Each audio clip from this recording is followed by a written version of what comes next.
اکثر لوگ پوچھتے ہیں کیا وجہ ہے کہ بعض اوقات لوگوں کو ہم قرآن بھی دکھا دیتے ہیں، حدیث بھی دکھا دیتے ہیں، اس کے باوجود وہ حق کا راستہ قبول نہیں کرتے. اور کیا وجہ ہے کہ اتنے بڑے بڑے علماء جنہوں نے قرآن کی تفسیر لکھی، احادیث کے ترجموں پہ انہوں نے زندگی اپنی بسر کر دی، اس کے باوجود گمراہی پہ مرے ہیں. انہیں نہیں پتا تھا قرآن و سنت میں کیا لکھا ہوا ہے. ایک تو وہ بابے ہیں نا جو صرف شعر و شاعری کرتے رہے، ان کو تو واقعی نہیں تھا پتا قرآن و سنت میں کیا لکھا ہے. لیکن جو قرآن کی تفسیریں لکھ کے گئے، قرآن کے ترجمے کر کے گئے، حدیث کی کتابوں کے ترجمے کیے، ترجمہ کرنے سے پہلے بھی وہ بریلوی تھے، ترجمہ کرنے کے بعد بھی بریلوی رہے، ترجمہ کرنے سے پہلے بھی وہ اہل حدیث تھے یا شیعہ تھے یا دیوبندی تھے، اور بعد میں بھی وہی رہے. ان کے اندر کوئی چینج نہیں آئی. ویسے بعض لوگوں میں آ بھی گئی. علامہ وحید الزمان جو تھے وہ دیوبندی تھے، بخاری کا ترجمہ 1920 میں کیا تو اہل حدیث ہو گئے، بعد میں آ بھی جاتا ہے چینج. لیکن یہ ایک ہی مثال ہے میں آپ کو جو 100 سال کی تاریخ میں پیش کر رہا ہوں. اکا دکا لوگ ہیں. یا مفتی عامر عثمانی ہیں جنہوں نے خلافت و ملوکیت پڑھی، اس کا جواب لکھنے کے لیے تو الٹا انہوں نے خلافت و ملوکیت کے دفاع میں 700 صفحے لکھ دیے، جو دیوبند کے مفتی تھے. تو لیکن یہ کوئی لاکھوں ہزاروں میں ایک دانہ نکلتا ہے. زیادہ تر یہی ہے کہ قرآن کی تفسیر لکھ کے فوت ہو جائیں گے، حدیث کے ترجمے کر کے فوت ہو جائیں گے، اور ایک رتی برابر اس میں سے حق قبول نہیں کریں گے. اس کے پیچھے کیا ریزن ہوتی ہے؟ یہ وہ سر ٹروتھ ریویل ہو رہا ہے. قرآن کی یہ آیت اس اعتبار سے آپ سمجھ لیں اہم ترین آیت ہے. سورہ الانعام کی آیت نمبر 110، وَنُقَلِّبُ أَفْئِدَتَهُمْ وَأَبْصَارَهُمْ، ہم پھیر دیتے ہیں لوگوں کے دلوں کو اور آنکھوں کو حق بات قبول کرنے سے. یہ اللہ اپنی طرف منسوب کر رہا ہے کہ میں ہی نہیں قبول کرنے دیتا. سورۃ الانفال میں بھی آیا کہ اللہ اور اس کے رسول کی دعوت پہ لبیک کہا کرو. یاد رکھو اللہ تعالیٰ دل اور بندے کے درمیان بعض اوقات حائل ہو جاتا ہے اور بات سمجھ نہیں آتی. اسی کو میں کہتا ہوں گیئر الٹا لگ جاتا ہے، جو سورۃ الاعراف میں آیا کہ پھر یہ حالت ہو جاتی ہے جب ہدایت کا راستہ دیکھتے ہیں اسے گمراہی سمجھنا شروع کر دیتے ہیں. اس وجہ سے اسے چھوڑ دیتے ہیں اور گمراہی کو ہدایت سمجھنا شروع کر دیتے ہیں، اسے ایکسپٹ کر لیتے ہیں. یہ بڑا خطرناک معاملہ ہے. اسی کو کہا گیا ختم اللہ علی قلوبہم وعلی سمعہم وعلی ابصارہم، ان کے دلوں پر، آنکھوں پر. یعنی دل سے مراد عقل، چاہے دماغ ہو یا دل، کوئی بھی چیز، کیونکہ لٹریچر کی زبان میں قرآن بات کرتا ہے. اللہ تعالیٰ کی طرف مہر لگ جاتی ہے. ہم پھیر دیتے ہیں ان کے دلوں کو، ان کی عقل کو، ان کی آنکھوں کو حق بات قبول کرنے سے.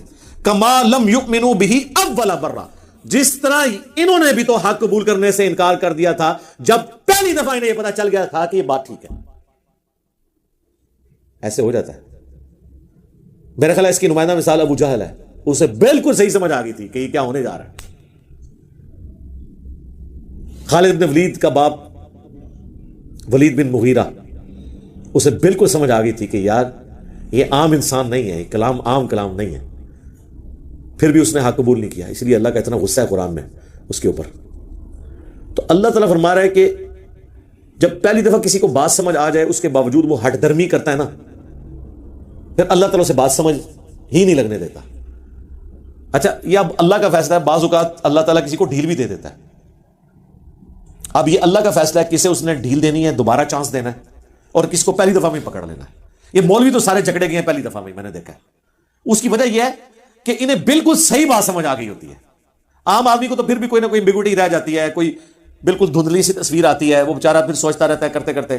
لیکن مجھے بتائیں جو بندہ قرآن کی آیات آدھی لکھے، آپ کیا سمجھتے ہیں یہود و نصارہ تحریف کر دیں تورات اور انجیل میں، ان پہ تو اللہ کی لعنت پڑے، اور مسلمان قرآن کی آدھی آیات لکھیں یا قرآن کی آیت لکھ کے اس کے ترجمے کو صحیح کرنے کے بعد اس کی تفسیر اس کی بالکل الٹ لکھ دیں، تو ان پہ لعنت نہیں پڑنی؟ پڑتی ہے ان پہ. یعنی مفتی احمد یار خان صاحب نعیمی نے سورۃ القصص کی آیت نمبر 44 ڈسکس کی حاضر و ناصر کے مسئلے میں. ہر جگہ وہ تعویل کرتے آئے. سورہ ال عمران کی تعویل کی، اے نبی علیہ السلام تم وہاں موجود نہیں تھے جب وہ کلمے ڈالی جا رہی تھی کہ کون کفالت کرے گا مریم کی. اس طریقے سے قرآن میں آیا کہ تم وہاں موجود نہیں تھے جب ہم نے موسیٰ علیہ السلام کو کوہ طور پہ بلایا. اور اللہ تعالیٰ یہ بات دلیل کے طور پہ مشرکین عرب کو پیش کر رہا ہے کہ یہ پیغمبر اس وقت موجود بھی نہیں تھے، تب بھی یہ پوری ہسٹری صحیح صحیح بیان کر رہے ہیں، کسی سے پڑھے ہوئے بھی نہیں ہیں. یہ ان کی پیغمبری کی دلیل ہے. اس آیت سے ان کو یہ ٹینشن پڑ گئی کہ حاضر و ناظر کی نفی ہو جائے گی، کیونکہ یہ تو کہتے ہیں اگلی امتوں میں بھی حضور حاضر و ناظر تھے. تو ہر جگہ یہ پتہ کیا تعویل کرتے ہیں کہ اس طرح تو یہ آیا ہے کہ نبی وہاں موجود نہیں تھے. یہ نہیں آیا کہ دیکھ بھی نہیں رہے تھے، اللہ کے پاس تھے، وہاں سے بیٹھ کے دیکھ رہے تھے. اور آج بھی مدینہ شریف میں قبر اطہر میں ہیں اور ہمیں وہاں بیٹھ کے دیکھ رہے ہیں. لیکن قرآن میں ایک آیت ایسی تھی جو ان کے عقیدے کی موت تھی، وہ یہ سورہ قصص کی آیت تھی. اور اس آیت کو قرآن سے نکالنا تو ممکن نہیں تھا. ڈاکٹر سرار صاحب والی بات کہ اگر اس کتاب کی حفاظت کی ذمہ داری اللہ نے نہ لی ہوتی نا، کیونکہ اس کتاب کے بعد کوئی پیغمبر نہیں آنا تھا نا، ختم نبوت کی وجہ سے یہ متقاضی تھی یہ چیز کہ قرآن کو محفوظ کیا جاتا تاکہ نبی کا خلیفہ دنیا پہ ہو قیامت تک کے لیے. انا نحن نزلنا الذکر وانا لہ لحافظون. تو اگر یہ نہ ہوا ہوتا نا تو مسلمانوں نے اس کے ساتھ کام ڈال دینا تھا، اور ابھی بھی صرف ترجمہ یعنی اس کا ٹیکسٹ عربی والا بچا ہوا ہے، ترجمے میں اور تفسیر میں انہوں نے اب بھی ڈنڈی مار دی ہے.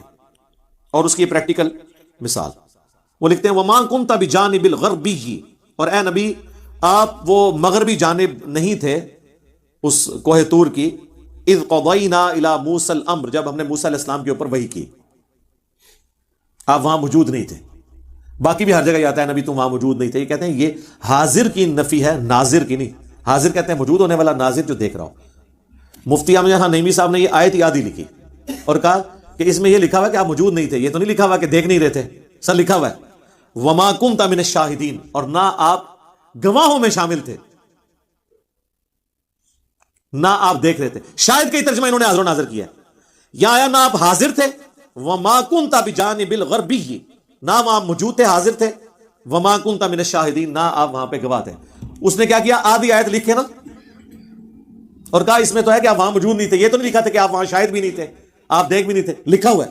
مجھے بتائیں جب یہ وہ آیت لکھ رہا تھا اور اس کا جواب دے رہا تھا، اسے نہیں پتا تھا کہ میں آدھی آیت لکھ رہا ہوں؟ اس طرح کے جو لوگ ہوتے ہیں نا، یہ اس چیز کے مصداق ہوتے ہیں. اور میں علا وجہ بصیرت کہہ رہا ہوں، اس پلانٹ ارتھ پہ اتنا شرک احمد بریلوی یا دیوبند کے بزرگوں نے نہیں پھیلایا جو مفتی احمد یار خان نعیمی صاحب نے جال حق لکھ کے ان سارے فرسودہ عقائد کا یعنی آف دا وے جا کے دفاع کیا. حتیٰ کہ وہ جال حق میں غیر اللہ سے مدد مانگنے کی دلیل میں سورہ بقرہ کی آیات لے آئے کہ اے نبی، یعنی یہ ان کو فرما دو کہ اگر تمہیں شک ہے نا اس کتاب کے بارے میں تو بلا لو اللہ کے سوا جتنی ہستیاں ہیں ان کو، اس طرح کی کتاب کوئی بنا کے بتائے. تو کہتے ہیں دیکھیں اللہ تعالیٰ ہمیں خود دعوت دے رہا ہے کہ اللہ کے سوا اور ہستیوں سے بھی مدد مانگ لو. اے اور رزلٹ ہے جو ان پڑھ بھی نہ کٹے. جی آپ پڑھ لیں جال حق میں جا کے. اب یہ جب باتیں یہ بلنڈرز ہیں، اس کے بعد بھی اگر کوئی ان کے پیچھے آنکھیں بند کر کے چلتا ہے اس کا کوئی علاج نہیں ہے سوائے ایک اس سے بڑا علاج میں نے رکھا ہوا ہے. آخری علاج وہ میرے پاس جو یکا ہوتا ہے کہ میں کسی بزرگ کی گستاخی ثابت کر دوں، وہ میں نے کر دی اسی جال حق میں انہوں نے. السلام علیکم ورحمۃ اللہ وبرکاتہ. جی ناظرین، امید ہے کہ آپ تمام دوست خیریت سے ہوں گے. امید ہے کہ آپ لوگوں نے مکمل ویڈیو بغور دیکھا ہوگا. تو اس طرح ویڈیوز دیکھنے کے لیے ہمارے چینل کو سبسکرائب کریں. روزانے کی بنیاد پر ایک یا دو اس طرح کی ویڈیوز ہم اپلوڈ کر لیا کریں گے، اور آپ لوگوں کا فرض بنتا ہے کہ آپ اس طرح ویڈیوز کو اپنے دوستوں کے ساتھ شیئر کر لیا کریں تاکہ دین پھیلانے میں آپ کو بھی ثواب مل سکے. اور اس چینل بنانے کا مقصد صرف ایک ہے کہ لوگوں تک دین کی بات پہنچ سکے. تو آپ لوگوں کا فرض بنتا ہے کہ اس چینل کو سبسکرائب کریں اور اپنے دوستوں کے ساتھ ان ویڈیوز کو شیئر کر لیا کریں. روزانے کی بنیاد پر ایک یا دو اس طرح کی ویڈیوز ہم اپلوڈ کر لیا کریں گے. تو آپ اتنا وقت نکال لیا کرو اور ان ویڈیوز کو دیکھ لیا کرو. یہ دین کی بات ہوتی ہے، کوئی اپنی ذاتی مفاد کے لیے ہم اس طرح ویڈیوز شیئر نہیں کرتے ہیں. صرف اس کا مقصد کیا ہے؟ دین پھیلانا. تو آپ لوگ بھی اس دین پھیلانے میں شریک ہو سکتے ہیں. اس ویڈیو کو واچ کر لیا کرو اور اپنے دوستوں کے ساتھ شیئر کر لیا کرو تاکہ آپ لوگ بھی دین پھیلانے میں حصہ لے سکے. تو یہ تھی آج کی ویڈیو. امید ہے کہ آپ لوگوں کو پسند آئی ہوگی.